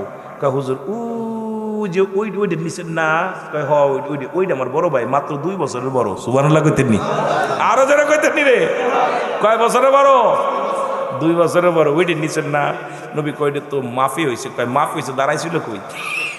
কত তিনি মাপে তো এসে ঠিক আছে, দাঁড়াইছিল কই কই ওইটা তো একটু গায়ে বল আছে, শক্তি আছে, এই জন্যে আবেগ দিয়েছে নিয়ে গেছে। বাবা তুমি ছোট মানুষ, তুমি যাও বাবা বাড়ি যাও, তোমার মার খেদমত করো। হুজুর মাই তো পাঠাইছে আমাদের, যাবো যুদ্ধে, আবু জেলরে মারবো। সুবহানাল্লাহ কইতেন নি? কারে মারবো? আবু জেলরে মারবো। আপনারা কষ্ট দিচ্ছে, আবু জেলরে মারবো। নবী কয় বাবা তুমি ছোট মানুষ, হুজুর একটা সুযোগ দিবেন। কি সুযোগ? কয় আপনি তো যুদ্ধে যাইতে বল লাগবে। হুজুর আমার বড় ভাইয়ের লগে আমি কুস্তি ধরবো, এখন যদি বড় ভাই যদি হেরে যায় তাহলে আমার নিবেন? কথা বুঝেননি? নবী কয় ঠিক আছে, একটা সুযোগ দেওয়া হলো, যাও তোমার দুই ভাই ডাকছে বড় ভাই, ভাই আয়। ভাই গেছে, ভাই রে তুই করলাম কুস্তি ধরবো ভাই। নবীজি আমার যুদ্ধে যাইতে হবে, দুই ভাই মিলে আমার বাবু জেল রে, তুই আমার সাথে 2 বছরের বড়, গায়ে বল বেশি, শক্তিতে বড়, ভাই তুই যদি আমার ধরিস আমি পারবান না। কথা বুঝেননি? নবীজি দূর থেকে গেলে ছায়া দেখে 2 ভাইয়ের গল্প। ছোট ভাই করছে বড় ভাই তুই কিন্তু 2 বছরের বড়, শক্তিও বড়, তুমি যদি আমার ধরো আমি কি পারবা না? তুমি আসতে ধরবা, তোমার ফেলে দিব, আমি জিতে যাবো, আমি যুদ্ধে যাবো। জোরে কর না সুবহানাল্লাহ। নবীজি ভঙ্গি দেখতেছে, খালি 2 ভাইয়ের খেলা দেখতেছে। 2 এখন বড় ভাই ছোট ভাইরা আসতে ধরছে, এরকম ধরছে, ছোট ভাই ধাক্কা দিয়ে ফেলে দিয়ে বুকের পর বয়ে বলে ইয়া রাসূলুল্লাহ, জোরে বলো মারহাবা। নবী কয় তুই সিলেট। সুবহানাল্লাহ কইতে নিরে, আরো জোরে আরো জোরে। দেখছেন নি? আরে পাগল, এরা হল ইসলামের পাগল, আয় হায়। আর আমরা হইলাম নারীর পাগল, দুনিয়ার পাগল। বালহুয়া খেলাফ, দুনিয়া পচা দুর্গন্ধ মরি, এই মরির পাগল, খালি অর্থের পাগল, বাড়ির পাগল, নারীর পাগল। আর নবীর পাগল হতে পারি না, আল্লাহর পাগল হতে পারি নাই। এই দুনিয়ায় আমাদের শেষ করে দিল। জোরে বলেন ঠিক কিনা? আমার বাবারা চলছে। এবার 2 ভাই রাসূলুল্লাহ, যুদ্ধ শুরু হয়ে গেল। নবীজি কাঁদতেছে, দোয়া করতেছে, আল্লাহ এই মাত্র 313 জন নিয়ে 8টা তরবারি নিয়ে 2টা ঘোড়া নিয়ে যুদ্ধে রওনা হলাম। আল্লাহ এদেরকে যদি শেষ করে দেয় তাহলে আমি কার কাছে ইসলামের দাওয়াত দিব? নবীজি কাঁদতেছে। লম্বা বড় ইতিহাস, তাড়াতাড়ি শেষ করি বাবা, মানে লম্বা করে কইতে গেলে সময় লাগবো, আপনাদের লস হইব। আমার বাবারা কেমনে কি করা যায়? জিবরিল আমিন আয়া সালাম দিছে, আসসালামু আলাইকুম ইয়া রাসূলুল্লাহ, ইয়া হাবিবাল্লাহ। ওয়ালাইকুম আসসালাম। জিবরিল আমিন তুমি অবশ্যই এসমা আসলা কেন? কই ইয়া রাসূলুল্লাহ আমি আপনার কাছে আইছি। কই কোনো ওহী আসেনি? কই আজকে ওহী নিয়ে আসি নাই হুজুর, আপনার জন্য শুভ সংবাদ নিয়ে আইছি। কই কি সংবাদ? কই জিবরিল আমিন কি সংবাদ নিয়ে? হুজুর সংবাদ নিয়ে আইছি, যুদ্ধ তোরা তো খুব, 1000 সৈন্য, 1000 তরবারি, 1000 ঘোড়া নিয়ে ছুটছে ইয়া রাসূলুল্লাহ, ওরা পিরাই আপনার সীমানায় চলে আসছে। নবী গো, নবী কয় জিবরিল রে আমার মাত্র 313 জন, এদেরকে নিয়ে এদেরকে শেষ করে দেবে, একবারই তো তুফান উঠাই দিবে। আল্লাহর কাছে আমি কি জবাব দিব? আর এরা যদি মারা যায় আমি কার কাছে কালেমার দাওয়াত দিব? নবীজি কাঁদতেছে। কয় হুজুর চোখের পানি মুছে ফেলেন, আপনার জন্য শুভ সংবাদ নিয়ে আসি। কি সংবাদ? কয় হুজুর আজকে আমি জিবরিল আমিন, শুধু আমি জিবরিল হয়ে আসি না, আজকে 3000 সৈন্যর কমান্ডার হয়ে আছি। সুবহানাল্লাহ কইতেন, আরো জোরে বলেন না। নবী গো, আল্লাহ 3000 সৈন্য পাঠাইছে, এইগুলোর আপনার সঙ্গে এদের কমান্ডার আমি, আর 5000 সৈন্য স্টকে রেখে দিছে, আপনি খালি বললেই চলে আইব, খালি বলবেন। কথা বলছেননি? আরে কাফেরদের সঙ্গে যুদ্ধ হবে, ভয় কিসের? ইয়া রাসূলুল্লাহ চলো যুদ্ধ। নবীজি তাকায় দেখে একবারে 3000 ফেরেশতা নেমে আসছে জমিনের মধ্যে, সব একদম দলবল অস্ত্র শস্ত্র নিয়ে। নবীজি একটা মিষ্টি হেসে দিয়ে বলে, ও আমার সৈন্যরা, ও আমার সাহাবীরা, তোমরা প্রস্তুতি হও, যুদ্ধের জন্য প্রস্তুতি হও, চলো। যুদ্ধ তুমুল বেগে যুদ্ধ শুরু হয়ে গেল। এই যুদ্ধে 70 জন কাফের মৃত্যুবরণ করলো, 70 জন কাফের বন্দী হয়ে গেল। মুসলমানদের 14 জন শাহাদতের পেয়ালা পান করলো। সুবহানাল্লাহ বলেন। আর একটু জোরে, আর একটু জোরে। 2 ভাই ময়দানে যায়, সবাই সব কাজ, 2 ভাই ছুটছে। ভাই আবু জেল কই? আবু জেল রেছেন? ও ভাই কই যাও? কই আবু জেল কিডা? কই আবু জেল ও যে সাদা ঘোড়ার উপরে বইয়া রয়েছে, ওই বদমাইশটাই হলো আবু জেল। 2 ভাই 2টা তরবারি নিয়ে ছুটছে। 2 ভাই যায় আবু জেল যায়, আপনি বড় বড় ঘোড়া তো এখন নাগল পায় না, খালি তরবারি দিয়া এরাম করতেছে, কব নাগল পায় না, জোরে জোরে ধমক দিচ্ছে, কিন্তু কাজ হয় না। ছোট ভাই কয় বড় ভাই রে, আবু জেলরে মারা মনে হইতো না, কারণ ওর তো গোড়ার পায়ের নিচে পড়ে রয়েছে আমরা, কারণ ওরা ছোট্ট মানুষ, 8 বছর 10 বছরের ফুলা, গোড়ার হাঁটুর নিচে পড়ে রয়েছে, এখন এর মারা কি সম্ভব? ছোট ভাই কয় ভাই একটা কাজ করো, ওরে তো এইভাবে মারা যাবে না, তুমি গোড়ার হাঁটুর মধ্যে কোপ দাও, গোড়ার পা কেটে দাও, গোড়া পড়ে যাবে, আমি পিছন থেকে ছেড়ে দিব। জোরে বলেন না মারহাবা। দেখছেন 2 ভাইয়ের যুক্তি? আয় হায়, কি বুদ্ধি আমাদের ফুলারা খালি খেলে যে তুই একটু গেম দেখ আমি একটু গেম খেলি, তুই একটু খেলা আমি একটু খেল, দুই ভাই বাগযোগ করে খেলে। দুই ভাই এবার কার্টুন দেয়, দুই ভাই বাগ করে কয় তুই মা কয় ভাত খাবি না, দুই ভাই দেহে দেহে দেহে খা। আর ওরা দুই ভাই কিন্তু নবীর পাগল নবীর দুশ্মনটা খুঁজতেছে, আর আমাদের ফুলারা খালি গেম খোঁজে। জোরে কোন ঠিক কিনা? আইরে জামানা। দুই ভাই যাইয়া আবু জেহেল এক যে কাজ সেই কথা, যে কথা সেই কাজ। আবু জেহেলের গুড়ার পায়ের মধ্যে মারছে একটা কোপ, কোপ মেরে যে গুড়া ফুইরে গেছে, পিছন থেকে বড় বা ছোট ভাই জায়রা দিছে আবু জেহেলের গাড়ের মধ্যে কোপ। মারহাবা বলেন না? যেই পড়ছে পিছন থেকে আবু জেহেলের ছেলে আইয়া ছোট ভাইয়ের হাতের মধ্যে কোপ লাগাই দিচ্ছে, হাতটা কাইটা পড়ে গেছে, সামান্য একটু জুড়া রয়েছে, হাতটা ঝুলতেছে। এইবার হাতটার তরবারিটা, ডান হাতের তরবারিটা বাম হাতের মধ্যে নিয়ে বলে ইয়া রাসূলুল্লাহ, ইয়া হাবিবাল্লাহ, আমার হাতটা ডিস্টার্ব করতেছে। পায়ের নিচে হাতটারে ফেলে দিয়ে টান দিয়ে ছিঁড়ে জমিনের মধ্যে ফেলে দিয়া বাম হাত আবু জেহেলের গায়ে কোপ। এ মুসলমান, গভীর মনোযোগ। দুই ভাইকে দুনিয়া থেকে শাহাদতের পেয়ালা পান করলো। দুই ভাই দুনিয়ার মধ্যে চিরবিদায় হয়ে গেল। রাসূলুল্লাহ 14 জন সাহাবীর লাশ যখন আনলেন, ওই মাসুম বাচ্চা দুটে, ওই 8 বছর আর 10 বছরের বালক দুইটা লাশ দুটে নবীজির সামনে আনা হলো। আমার নবী চোখের পানি ধরে রাখতে পারে নাই। নবীজি সাহাবীদেরকে বলো, আমার সাহাবীরা তোমরা কি দেখছো আজকে বালক দুটি আমি নবীকে কত ভালোবাসছে, আমার আল্লাহকে কত ভালোবাসছে, আমার আল্লাহর দ্বীনকে কত ভালোবাসছে। এই বালক দুটি তাদের জীবন দিয়া প্রমাণ করে দিছে তাদের জীবনের চাইতে ইসলামটা অনেক জরুরি, তোদের জীবনের চাইতে আমি নবী ওদের কাছে প্রিয়। জোরে বলেন না মারহাবা? আরো জোরে বলেন মারহাবা। কয় বছরের বালক? 8 বছর আর 10 বছরের বালক দুইটা রাসূলুল্লাহর প্রেমে জীবন দিয়ে গেছে। জোরে বলেন না মারহাবা? আরো জোরে বলেন মারহাবা। আজকে যারা বসে আছে আমার বালকরা, দোয়া করি আল্লাহর কাছে আল্লাহ যেন এইরকম নবীর সৈনিক হোক, এই জন্য এইরকম ইসলামের সৈনিক হোক, ওরা বড় আলেম হোক। আল্লাহ ওদেরকে জেন শক্তি বাড়িয়ে দাও, হায়াতের মধ্যে বরকত দান করে দাও আল্লাহ। ওরা তো গানের প্যান্ডেলে বসে নাই, মদের প্যান্ডেলে বসে নাই, কোনো দুয়ার আড়রে বসে নাই, পৃথিবীর কোনো গান বাজনায় বসে নাই, জান্নাতের বাগানে বসেছে। রব্বি কারীম ওদের উপরে তুমি রহম দান করো। জোরে বলেন মারহাবা। ঠিক একই রকম যুবকদের রাসূলুল্লাহ ঘোষণা করলেন আরেকটা যুদ্ধ, সেই যুদ্ধটার নাম হলো হুনাইনের যুদ্ধ। জোরে বলেন মারহাবা। এটা যুবকদের বলে যাই, বাবা খুব দ্রুত কথাগুলো খেয়াল করবেন। নাম কি? হুনাইনের যুদ্ধ। নাম কি? আরো জোরে বলেন। হুনাইনের যুদ্ধ। নবীজি বললেন কাফেররা এমন ভাড়া বাড়ছে, কাফেররা মুসলমানদের জেনে পায় সেনেই মারে, মুসলমানদের যেখানে পায় সেখানে হত্যা করে। রাসূলুল্লাহ আল্লাহর কাছে প্রার্থনা করে, আল্লাহ এইভাবে যদি মুসলমানদের শেষ করে দেয়, আল্লাহ আমি দিনের দাওয়াত দিব কারে? আল্লাহ শক্তি দাও। রব্বুল আলামিন বলে হাবিব আর বসে থাকার সময় নাই, আর একটা যুদ্ধ শুরু করে দেন। ওই যুদ্ধটার নাম কি? আগের যুদ্ধ হলো বদরের যুদ্ধ। কোন যুদ্ধের নাম কি? যারা বলেন যুদ্ধটার নাম কি? বদরের যুদ্ধ। তা রমজান মাসে সাহাবীরা রোজা রেখে যুদ্ধ করেছে। সাহাবীরা রোজা রেখে যুদ্ধ, অনেকই বিস্তারিত আলোচনা ছিল, আমি অতগুলো বলতে গেলে খালি বালকদের দিকে চলে যাবে সব ওয়াজ। একটু যুবকদের দিকে যাই, তারপরে আবার সময় যদি পাই আবার পিছনে যাব, না পাইলে আলহামদুলিল্লাহ। আমার বাবারা, এই যুদ্ধটার নাম হলো হুনাইনের যুদ্ধ। কিসের যুদ্ধ? আজকেও তো আপনারা সংগ্রাম করেছেন, ঘুমকে হারাম করে, কুয়াশার রাতকে ল্যাপ টাশক ভালো কম্বল ফেলে থুয়া যদি আমার বাবারা এই মাটির মধ্যে, ঠান্ডা মাটির মধ্যে বসেছেন। আমি তো সোফার মধ্যে বসেছি, সুন্দর আরামে বসেছি। আপনারা যেখানে বসছেন শীতের মধ্যে, কনকনে শীতের মধ্যে, সব কিছুকে হারাম করে বড় যুদ্ধে আজকে জয়লাভ করেছেন। আল্লাহ ইমানি শক্তি দিয়ে দিও আল্লাহ। কেন আল্লামা কুতুবী রাহমাতুল্লাহ বয়ান করে, বান্দা যখন জান্নাতের বাগানে ছুটে যায়, তার জীবনের সগীরা গুনাহ সব মাফ হয়ে যায়। এবং খালি সগীরা গুনাহ করে নাই, কবিরা গুনাহ করেছে। এই গুনাহগুলো যদি বান্দা যখন খাস তওবা করে আল্লাহর দরবারে ইস্তেগফার করে, কবরের ভয়ে, জাহান্নামের ভয়ে যখন আল্লাহ বলে ডাক দেয়, আল্লাহ বান্দার জীবনের সব গুনাহ মাফ করে দেয়। সুতরাং আপনারাও বসেছেন একটা যুদ্ধে, জিহাদ। এটাও কম যুদ্ধ না। এই শীতের রাত গম হারাম করে নতুন বিবিক থুয়া, ছেলে মেয়ে থুয়া, পরিবার পরিজন, সকালবেলা কেউ ভ্যান চালাবেন, রিক্সা চালাবেন, কেউ ব্যবসা করবেন, কেউ আপনার চাকরিতে অ্যাটেন্ড করবেন, কত কষ্ট সব ফেলে থুয়া এই রাত 12টা পার হয়ে গেল, এখনও বসে আছেন ছাতক পাখির মতো। আপনাদের কি বড় জিহাদ করছেন না? এটাও একটা বড় জিহাদ। মারহাবা বলেন না? আর একটু জোরে বলেন মারহাবা। নবীজি বললেন যুদ্ধে যেতে হবে, আর বসে থাকার সময় নাই। নবীজি বললেন হুনাইনের যুদ্ধে সাহাবীদের নাম ঘোষণা করলেন।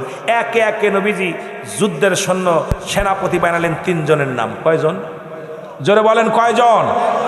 3 জনের নাম ঘোষণা করলেন। খুব যুবকরা এবার খেয়াল করো, আমার যুবক বাজারা, যারা যুবকরা বসে আছো খুব খেয়াল করো। 18 বছরের যুবক, 16 বছরের যুবতী যাবে জান্নাতি। আমার 18 বছরের তরতাজা যুবক যারা আছো খেয়াল করো। নবীজি বললেন কি বললেন? নবীজি বললেন তুমি যাও। ও মুসলমান, গভীর মনোযোগ, তুমি চলে যাও, যুদ্ধের সেনাপতি নাম ঘোষণা করছেন নবীজি কয়জনের? জোরে বলেন কয়জন? 3 জনের নাম ঘোষণা করছে। তো নবীজি যখন প্রধান সেনাপতির নাম ঘোষণা করলেন, নাম হলো হযরত হুযায়ফা রাদিয়াল্লাহু তাআলা। নবীজি ওই দিন হুযায়ফার বিবাহ, মক্কা মদিনার সবচেয়ে সুন্দরী নারীর সঙ্গে বিবাহ, সবচেয়ে সুন্দরী নারীর সঙ্গে বিয়ে হচ্ছে। বিয়ের ময়দানে বিয়ে কমপ্লিট, সব কমপ্লিট, শুধু দোয়াটা করতে। দেখেন আমাদের দেশে যখন বিয়ে হয় শুধু আনুষ্ঠানিকতা, ইমাম সাহেব একটু দোয়া করে হাত উঠে আল্লাহর কাছে দোয়া করে, দুজনের দোয়া করে দুজনের হাত মিলায় দেয়, এইবার বউ নিয়ে চলে আসি। জোরে বলেন ঠিক কিনা? আপনাকে কেমন? সব জায়গায় একই রকম দোয়া করে না? মুরব্বীরা দোয়া করে সুখের জন্য, সংসারটা শান্তির জন্য, ছেলে মেয়ের জন্য একটু দোয়া করে দেয়। তো এই দোয়াটা বাদ রয়েছে। রাসূলুল্লাহ সেনাপতি নাম ঘোষণা করলেন, আজকে তোমরা এখানে যারা আসো 1 নম্বর সেনাপতির নাম আমি ঘোষণা করলাম, নাম হলো হযরত হুযায়ফা রাদিয়াল্লাহু তাআলা। জোরে বলেন মারহাবা। সাহাবীরা দেখে হুযায়ফা নাই। নবীজি বললেন, সাহাবীরা বলে, হুজুর যার নামটা আপনি 1 নম্বর সেনাপতি বানাইলেন, ইনি তো মক্কা মদিনার সবচেয়ে সুন্দরী নারীর সঙ্গে আজকে বিয়ে, উনি তো এখানে নাই। নবীজি বলেন, কি বললা নাই? নবীজি একটা কাগজ নিলেন, কাগজের মধ্যে লিখলেন, হুযায়ফা আগামীকাল ফজরের নামাজ বাদে হুনাইনের যুদ্ধের কাফেলা ছাড়া হবে। ও হুযায়ফা, আমি তোমার নাম 1 নম্বর সেনাপতি নাম ঘোষণা করেছি, ইতি তোমার নবী রাহমাতাল লিল আলামিন। চিঠিটা নিয়ে একজনের কাজের চিঠিটা নিয়ে হুযায়ফার হাতে পৌঁছলো। হুযায়ফার হাতে যখন চিঠি পড়ছে তখন বিয়ে তো কমপ্লিট বলছি। আমার বাবারা, হুযায়ফা চিঠি পড়ে দেখে, আহারে আগামীকাল ফজরের নামাজ বাদে হুনাইনের যুদ্ধ হবে, আর এই যুদ্ধের প্রধান সেনাপতি আমি। এইটা দেখা ইতি রাহমাতাল লিল আলামিন চিঠির মধ্যে একটা চুমো দিয়ে মাথার মধ্যে ধইরা ডাক দেওয়ালে, পামার বন্ধুগণ তোমরা দাঁড়াও, আমি রওনা হয়ে গেলাম। শ্বশুর এসে ডাকতে বলে, বাবা হুযায়ফা, এই মাত্র বিয়ে হলো, আমার মেয়েও কোনোদিন কোনো পুরুষের মুখ দেখে নাই, তুমিও কোনো মেয়ের মুখ দেখো নাই, বাবা একটু দেরি করো, তোমার বিবিকে নিয়ে যাও, তোমার বিবিকে দেখো। হুযায়ফা কয় না, কারণ আগামীকাল ফজরের নামাজ বাদে যুদ্ধে যেতে হবে, কাফেলায় যেতে হবে, আমাকে আর পিছনে ডাক দিও না রে, আমার সময় নাই বলে রওনা দিয়ে দিলেন। এক দড়ি চলে গেলেন রাহমাতুল লিল আলামিনের কাছে।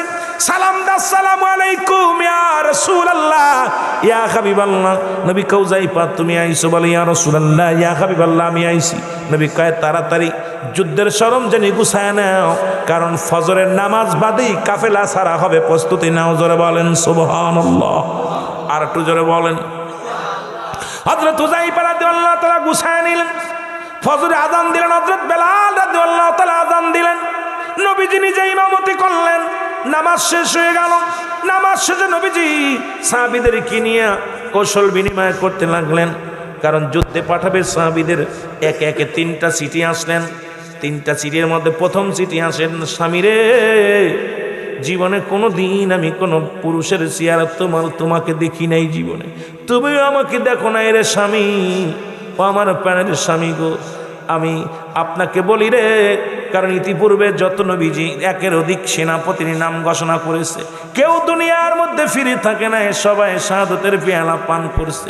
আমি জানি আপনি নির্ঘাত মারা যাবেন, নির্ঘাত শাহাদতের পেয়ালা পান করবেন, কারণ আপনার পরে আরো 2 জনের নাম আছে। প্রাণের স্বামীরে, আপনি একটু আসেন, আপনাকে আমি প্রাণ ভরে দেখেনি, আপনাকে একটু দেখতে চাই।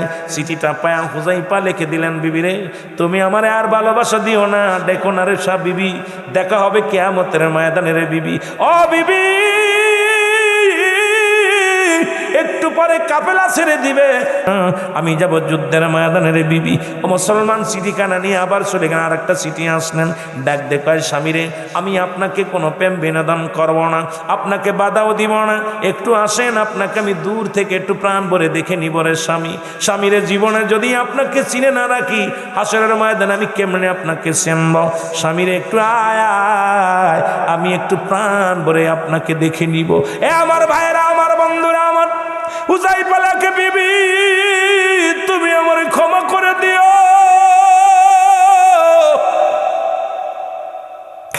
আমি যাব হুনাইনের যুদ্ধে যাইয়া শাহাদতের তামান্না আমার অন্তর ভিতরে জাগছে, আমার নবীজি আমার নাম ঘোষণা করেছে, আমি শহীদ হয়ে যাব রে বিবি। বিবি রে, তুমি আমারে ক্ষমা করে দিও, যদি দেখা হবে হাসরের ময়দানে রে বিবি। তৃতীয় আর একটা চিঠি আসলেন, একই অনুরোধ করে চিঠিখানা আসলেন। নবী দূর থেকে তাকায় দেখে যুবক সাহাবী, তিনটা পত্র আসলেন, তিনটা পত্র ফেরত দিলেন। নবীজি ডাক দিয়ে বলে, হুযায়ফা রে হুযায়ফা,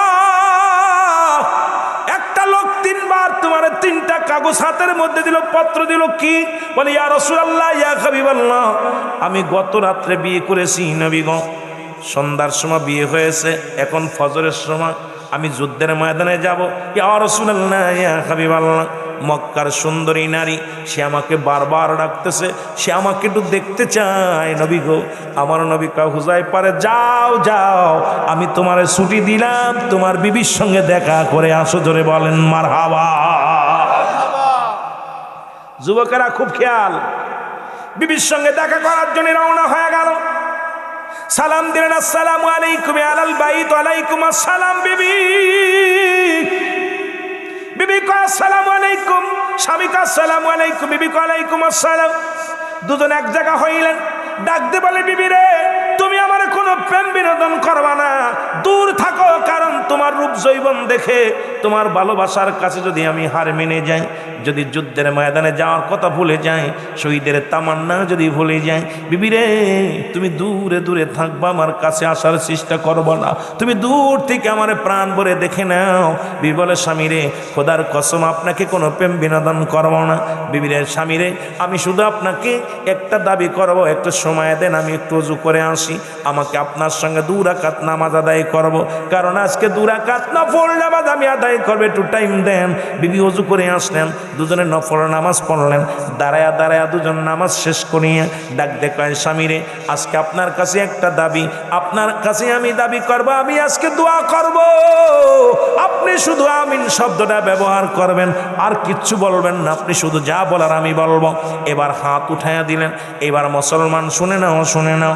এবার মহিলা কান্দে, চোখের পানি হুযায়ফা ছেড়ে দিয়ে বলে, রব্বুল আলামিন, ওই আদম নবী 350 বছর কেটেছিল আর বলেছিল, রব্বানা জালামনা আনফুসানা ওয়া ইল্লাম তাগফির লানা ওয়া তারহামনা লানাকুনান্না মিনাল খাসিরিন। এ রব্বুল আলামিন,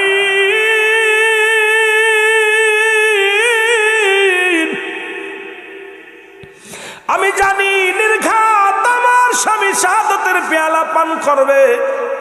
এ আমার রব্বুল আলামিন, তোমার কাছে একটা ফরিয়াদ করি গো আমার আল্লাহ, তুমি আমার স্বামীরে শহীদ না বানায়া, আল্লাহ আমি সতী নারী বিধবা হয়ে যাব। রব্বুল আলামিন, কেমনে দিন কাটাবো, কেমনে জীবন পার করবো রে আমার আল্লাহ, তোমার কাছে একটা ফরিয়াদ, আমার স্বামী যুদ্ধের ময়দানে যাবে, আল্লাহ আমার স্বামীকে তুমি শহীদ না বানায়া, গাজী বানায়া আমার বুকে ফিরায়া দিও। সঙ্গে সঙ্গে হুযায়ফা হাতটা নামায় ফেলেছে। বিবি কয়, স্বামীরে করলেন কি? এখনই তো দোয়া কবুল হবে, আপনি কি করলেন? কয়, বিবি রে, আমার নবী শাহাদাতের পেয়ালা পান করবা, আমার নবীজি লিখে রাখছে রে, তুমি আমারে ফিরাইতে চাও, আমি আল্লাহর রাস্তে শহীদ হওয়ার জন্য আমি রওনা দিয়েছি তামান্না আমার ভিতরে। ও বিবি, তুমি আমারে প্রেম দিয়া ঠেকাইতে চাও, তুমি কেন আল্লাহর দরবারে কান্দরে বিবি? কারণ আমার নবী ফয়সালা দিছে, আমার আল্লাহ ফয়সালা দিছে, সুতরাং তুমি আমারে কেন ফিরাইতে চাও? বিবিরে, আর দেখা হবে কিয়ামতের ময়দানে বলে দৌড়তে শুরু তো এক দড়ি চলে গেলেন। আমার নবীর কদমে যা বলি, ইয়া রাসূলুল্লাহ, ইয়া হাবিবাল্লাহ, গোলাম আপনার কদমের মধ্যে হাজির। নবী বলে, যাও তোমরা প্রস্তুতি নিয়ে যাও, তাড়াতাড়ি যুদ্ধের জন্য প্রস্তুতি নিয়ে রওনা দাও। তখন কাফেলায় রওনা দিলেন। হুনাইনের যুদ্ধে প্রথম শহীদ হয়ে গেলেন হুযায়ফা রাদিয়াল্লাহু তাআলা, প্রথম শাহাদাতের পেয়ালা পান করলেন হুযায়ফা। অনেকগুলো সৈন্য কতল করে দিয়া দুনিয়া থেকে বিদায় হয়ে গেল। নবীজি সাহাবীদের লাশগুলো টেনে টেনে আনতে লাগলো। হুযায়ফার ক্ষত লাশখানা পড়ে রয়েছে। নবীজি হুযায়ফার বিবি পাগলের মতো ছুটে আসছে, বলে, ইয়া রাসূলুল্লাহ, ইয়া হাবিবাল্লাহ। সবাই বলে, হুযায়ফার বিবি রে, মনে হয় তোমার স্বামী শহীদ হয় নাই। হুযায়ফার বিবি বলে, না, আমি মানতে পারি না, কারণ আমার নবীজি 1 নাম্বার সেনাপতির নাম ঘোষণা করছে আমার স্বামীর, কারণ আজকের ময়দানে আমার স্বামী প্রথম মনে হয় শাহাদাতের পেয়ালা পান করেছে। আমার ভাইয়েরা, আমার বন্ধুরা, আমার রহমতের নবী রাহমাতাল লিল আলামিন লাশগুলো আনলেন। এবার হুযায়ফার লাশটা যখন সামনে আনলেন, ক্ষত বিক্ষত দেহের মধ্যে কত তরবারির দাগ, বল্লভের দাগ, কত অস্ত্রের দাগ। হুযায়ফার লাশটা নিয়ে নবীজি চোখের পানি আর ঠেকায় রাখতে পারে নাই। আল্লাহর কাছে কান্দার বলে, রব্বুল আলামিন, মক্কা মদিনার সব চাইতে সুন্দরী নারী আমার হুযায়ফারে প্রেম দিয়ে ঠেকাইতে পারে নাই। দুনিয়ায় বিবির প্রেমে পড়ে নাই, দুনিয়ার কোনো মায়ের জালে পড়ে নাই। রব্বুল আলামিন আমি নবীকে ভালোবেসে, ইসলামটাকে ভালোবেসে জীবন কুরবানি করে দিয়ে গেল। জিবরিল আমিন এসে বলে, ইয়া রাসূলুল্লাহ, ইয়া হাবিবাল্লাহ, আপনার হুযায়ফার জন্য 8টা জান্নাতের দরজাগুলো খুলে ফেরেশতারা আহলান সাহলান স্বাগতম জানানোর জন্য অপেক্ষা আছে। নবী গো, আপনার ফেরেশতা, অসংখ্য ফেরেশতারা হুযায়ফাকে বরণ করে নেওয়ার জন্য বসে আছে। নবী গো, হুযায়ফার বিবি ডাক দিয়ে বলে, ইয়া রাসূলুল্লাহ, ইয়া হাবিবাল্লাহ, আপনি দোয়া করবেন আমার জন্য। আমি আর জীবনে কোনোদিন বিয়ে করব না, জীবনে কোনোদিন আর শাদী করব না।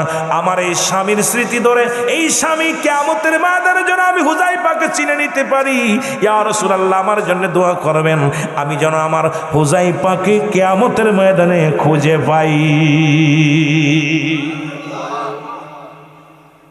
এ যুবকেরা, দেখছেন নি খেলা?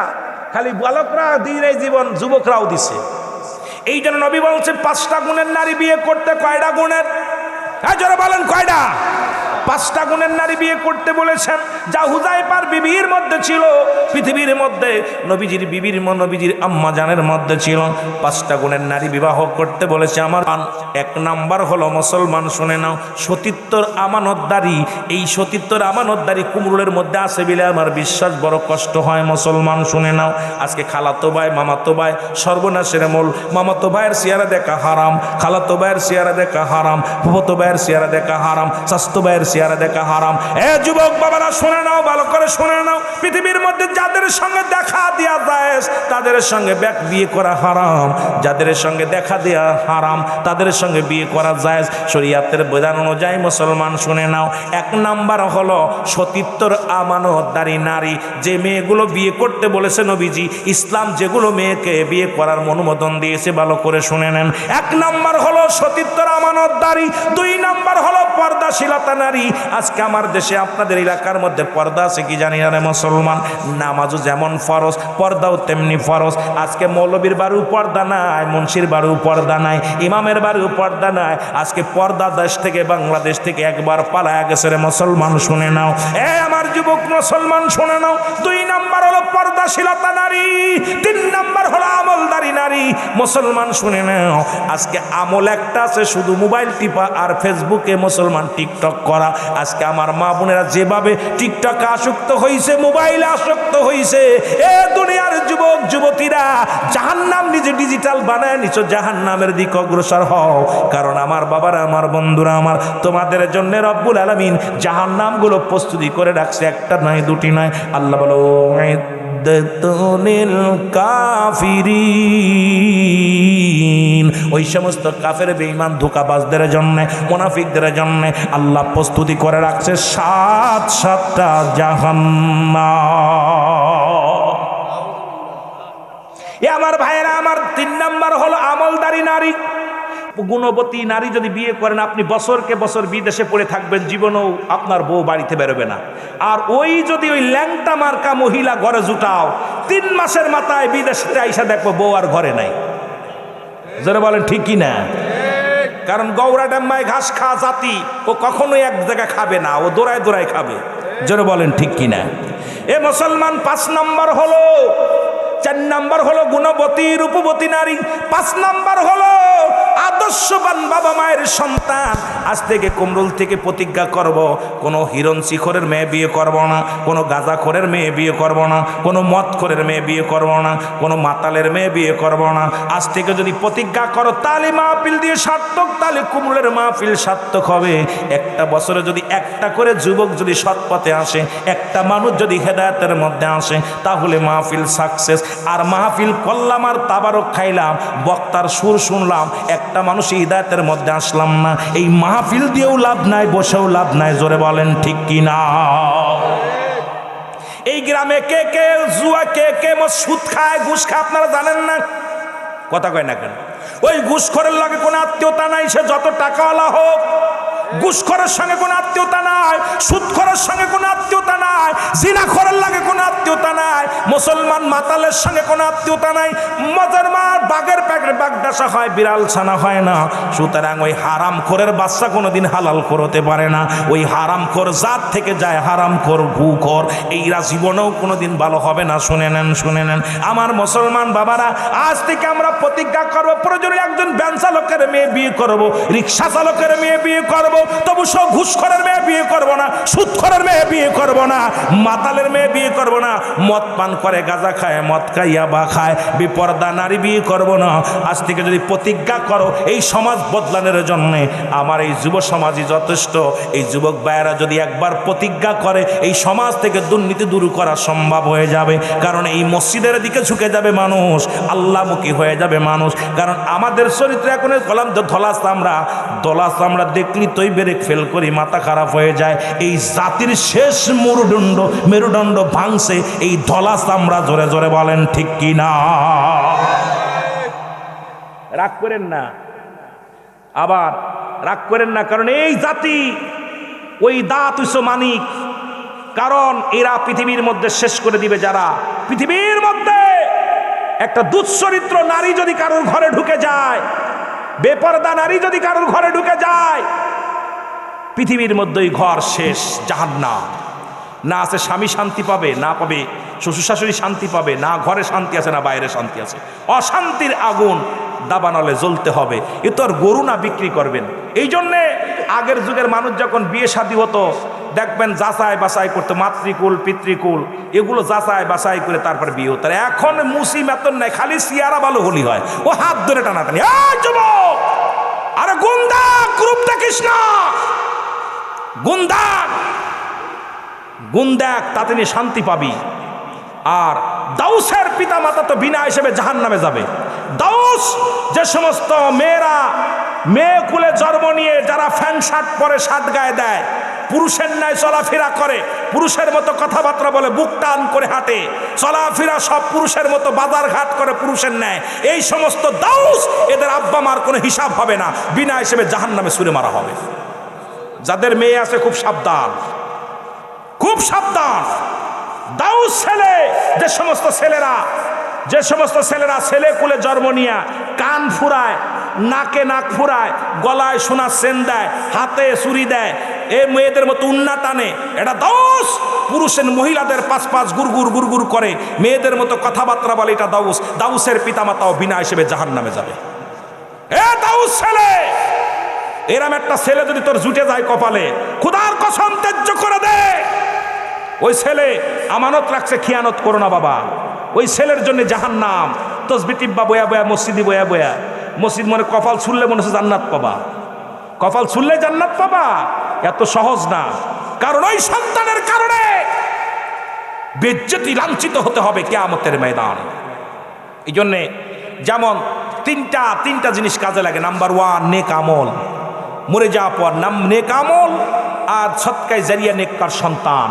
এমন ছেলে রাখছির, এমন মেয়ে রাখছির, ও মার্কেট না করলে, লিপস্টিক না মাখায়, চুল ছেড়ে দিয়ে বাজারে না গেলে ভাল লাগে না। ও সারা বছর মার্কেট করে। মায়া ছেড়ে দাও, ছেড়ে দাও, অনুরোধ করবো, ওই মেয়ে ওই ছেলে ছেড়ে দাও, ত্যায্য করে দাও, এভিডেভিট করে ত্যায্য করে দাও। কারণ ওই ছেলে মেয়ের কারণ হয়ে দাঁড়াবে। আপনাদেরকে অনুরোধ করব এই সমস্ত দাউস থেকে। এই জন্যে মা ভালো তার বেটি ভালো, কি জন্য কি জন্য একটা কথা কয় পল্লীতে, বাপ ভালো তার বাপ ভালো, তার বেটা ভালো, মা ভালো তার ঝি, গায়ে ভালো তার বাছুর ভালো, দুধ ভালো তার ঘি। ঠিক কিনা? মনে আইছে কথা কন। তো এই জন্যে এখন বিয়ে করার আগে মা আরে যাচাই বাছাই করবে। যে ঘরের মা হলো কর্তা, এই ঘরের মেয়ে বিয়ে করলে জামার জীবন বড় একদম বত্তা। জোরে কন ঠিক কিনা? শ্বশুর তুই শাশুড়ি মাতবাড়ি করে, এই ঘরে খবরদার বিয়ে করবি না কেউ। এই জন্য বিয়ে করার আগে যাচাই বাছাই করে বিয়ে করিস বাবা, তোদের অনুরোধ করি, যাচাই বাছাই করে বিয়ে করবি। ওই শ্বশুর আগে শাশুড়ি দেখবি, শাশুড়ির ভাব দেখবি, ওরে বাবা শাশুড়ির ভাব দেখলে মনে হয় আবার জীবনকাল ফিরে পাইছে। জোরে কন ঠিক কিনা? এ বউ কোনটা আর শাশুড়ি কোনটা চিনা যায় না। জোরে কন ঠিক কিনা? এই জন্য দেখা যায় বউ থেকে শাশুড়ি নিয়ে পালাচ্ছে। কথা কন ঠিক কিনা? কয়েকটা রেকর্ড আছে বউ থুয়ে শাশুড়ি নিয়ে ভাগছে, কারণ এখন কয় এটাই ভালা, এটাই ভালা, তার মানে ঘরের ভিতর পর্দা নাই। জোরে বলেন ঠিক কিনা? আল্লাহ আমাদের বোঝার তৌফিক দান করুক সকল গুণা। আমি আয় হায় 12:40 বেজে গেছে, কাম সারছে, আর আগাবো না, অনেক রাত হয়ে গেছে, কারণ আপনাদের কষ্ট হবে। কষ্ট হচ্ছে? কষ্ট হচ্ছে? আমরা অনেকক্ষণ বসে আছেন, একটু দাঁড়ায় নবীরে সালাম জানাই, তারপরে আমরা বসি, সবাই কাতা সোজা করে বসবেন।